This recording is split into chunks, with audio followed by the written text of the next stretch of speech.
ನೋಡ್ತಾ ಇದ್ದೀರಾ ಜನಸೇವಾ ಕನ್ನಡ ಟಿವಿ ನ್ಯೂಸ್. ಇಂದಿನ ಮುಖ್ಯಾಂಶಗಳಿಗೆ ಸ್ವಾಗತ. ನಡೆಯದ ಬಿಜೆಪಿ ಸಂಸದೀಯ ಮಂಡಳಿ ಸಭೆ. ಕಳೆದ ಮುಂಗಾರು ವೈಫಲ್ಯ 1791 ಕೋಟಿ ಬೆಳೆ ವಿಮೆ ಪರಿಹಾರ.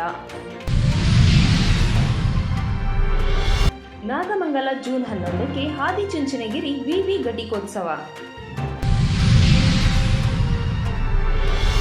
ಮಂಡ್ಯ ಜೂನ್ 9ಕ್ಕೆ ಡಾಕ್ಟರ್ ಬೇಸಗರಹಳ್ಳಿ ರಾಮಣ್ಣ ಕಥಾ ಸಂಕಲನ ಪ್ರಶಸ್ತಿ ಪ್ರದಾನ.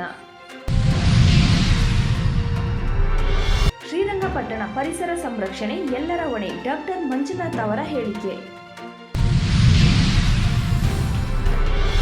ಫುಲ್ ಟೈಮ್ ರಾಜಕಾರಣಿಯಾಗಿ ಮುಂದುವರಿಯುತ್ತೇನೆ ನಿಖಿಲ್ ಕುಮಾರಸ್ವಾಮಿ ಅವರ ಹೇಳಿಕೆ.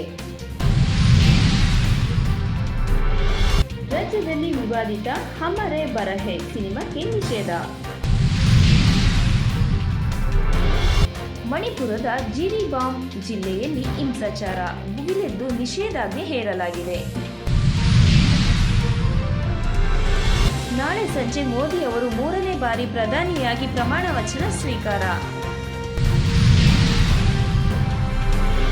ಕೊಡಗು ಜಿಲ್ಲೆಯಲ್ಲಿ ಮುಂದುವರೆದ ಕಾಡಾನೆಗಳ ಕಳಗ ಭಯಭೀತಿಯಲ್ಲಿರುವ ಕೊಡಗಿನ ಜನರು. ಕಂಗನ ಕಾನೂನು ಮತ್ತು ಹವಾಮಾನ.